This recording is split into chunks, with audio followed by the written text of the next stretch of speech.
임나 일본부라는 글자가 541년부터 554년까지 13년간 집중적으로 등장한다.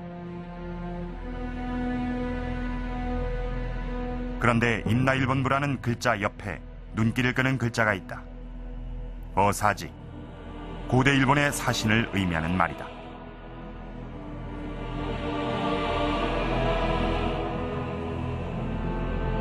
또 다른 부분에선 임나 일본부 옆에 미코토모치라는 주석이 달려있다. 이건 역시 왕의 명령을 전달하는 일회성 사신을 의미한다.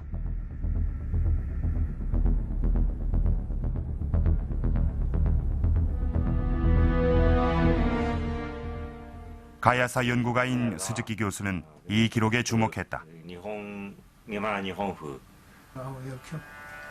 그리고 자신의 책에 임나 일본부는 외교 사신일 뿐 가야를 지배했던 통치기구는 아니라고 했다.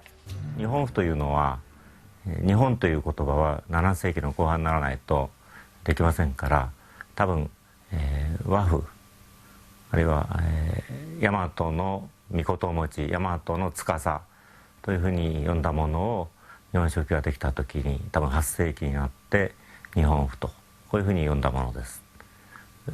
でその日本府の実態ですけれどもそれは人間の集団だと思います。何か政治の組織であるとか、大和政権の御花を支配するそういう組織であるというそういうことではないと思います。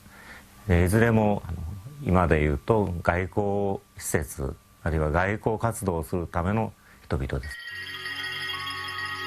그렇다면 고대 일본은 왜 임나 일본부라는 사신을 가야 지역에 보냈을까? 고대 가야 지역이었던 하만의 마리산 고분군. 지난 92년 고분군 근처의 한 아파트 공사 현장에서 놀라운 유물이 발견됐다. 수많은 가야 토기들과 함께 철제 마갑, 즉 철로 만든 말의 갑옷이 발견된 것이다. 이것은 당시 가야가 얼마나 우수한 철기 문화를 가지고 있었는지 상징적으로 보여주고 있다.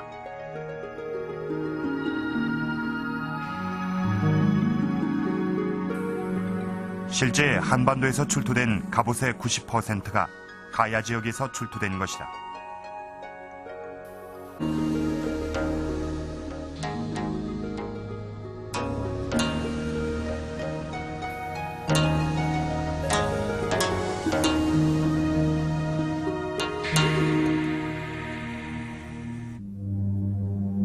가야 지역이 철로 유명했다는 건 당시 기록으로도 확인이 된다. 주변국, 특히 외에까지 수출할 정도로 가야 지역은 우수한 철기 문화를 가지고 있었다.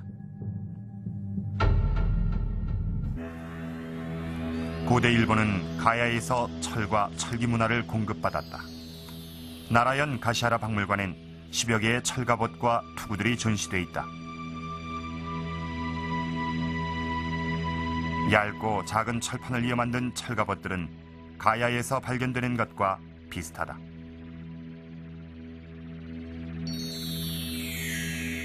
당시 일본은 가야에서 이런 철제품의 원료인 덩이쇠를 수입해 철제품을 만들었다. 日本のですね、古墳からは鉄蹄と言いますけれども、このバチの形をした鉄板が出てくるんですね。でこれが鉄器を作る材料ですね。でそれで鉄器を作るわけです。で日本の4、5世紀4世紀5世紀という時期には日本では鉄は作れないんですね。そこで茅から鉄の原料を輸入してそれで鉄器を作るわけですね。 이미 4세기 철제갑옷으로 무장한 강력한 고대 국가인 가야가 외에 철기 문화를 수출한 것이다. 그런 영향으로 일본에선 가야보다 100년 늦은 5세기 이후에 철제품들이 다량으로 나타난다. 가야 지역에 생산되는 철을 수입해가기 위한 그런 그 선진 문물의 수입이라고 하는 아주 중요한 이해관계가 있고 이 선진 문물의 수입을 고대 일본 내에서 누가 장악하느냐, 그 교역권을 누가 장악하느냐에 따라서 고대 일본 내에서는 누가 왕자가 되느냐로 갈림이 됩니다. 따라서 이건 단순한 무슨 유행의 패션을 받아들이는 게 아니고 고대 일본 내에서 누가 정권을 차지하느냐 하는 뭐 그런 아주 중요한 키가 됩니다. 고대, 철은 강력한 국가를 형성하는 데 필수적인 요소였다. 고대 일본은 가야의 철과 선진 문물을 수입하기 위해 임나일본부라는 외교 사신이 필요했던 것이다. 임나일본부설은 세계 2차 대전이 끝난 뒤 1960년대 접어들면서 그 허구성이 증명되기 시작했습니다. 일본 사학자들 스스로 이 임나일본부설은 잘못됐다고 인정을 한 것입니다. 그렇다면 왜 지금까지도 임나일본부설이 일본 교과서에 실리고 있는 것일까요? 사실 일본이 일본이라는 국호를 사용한 건 670년, 7세기 후반 들어서입니다. 그 이전에 일본은 왜로 불렸으며 지금껏 그 정확한 실체조차 분명히 밝혀지지 않은 도저히 하나의 독립된 나라라고는 할 수 없는 그런 존재였습니다. 그런 시기에 한반도 남부 지역을 식민 지배했다.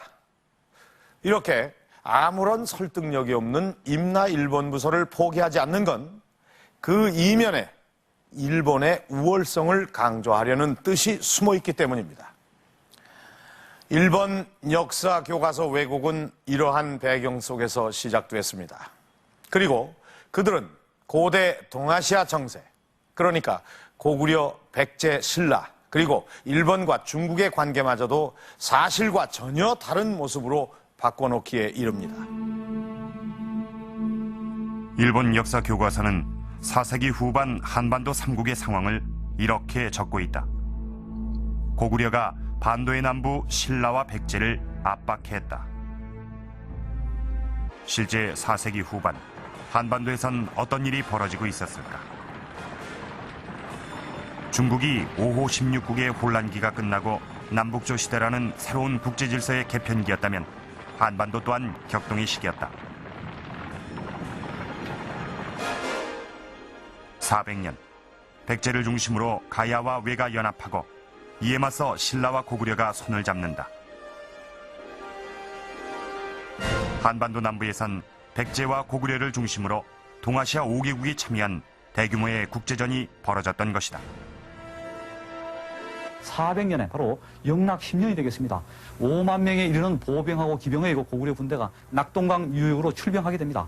바로 이것은 고구려하고 신라가 한패가 되고 그리고 백제하고 가야 외라고 하는 삼각 동맹 체제의 군대가 동원돼서 싸우는 일종의 국제전이 되겠습니다. 바로 두 개의 큰 세력에 맞닥뜨려 가지고 낙동강 유역에서 대규모 회전을 벌이게 되는 것입니다. 일본 교과서의 기록과는 달리 실제 4세기 후반 한반도의 정세는 고구려만이 주도권을 잡은 건 아니었다. 서기 400년에 대규모 국제전이 벌어지기 30년 전 백제의 근초고왕은 군사 3만을 거느리고 고구려 평양성을 공격한다. 이때 고구려는 국왕을 잃는 큰 손실을 입는다. 고구려 최대의 위기였다.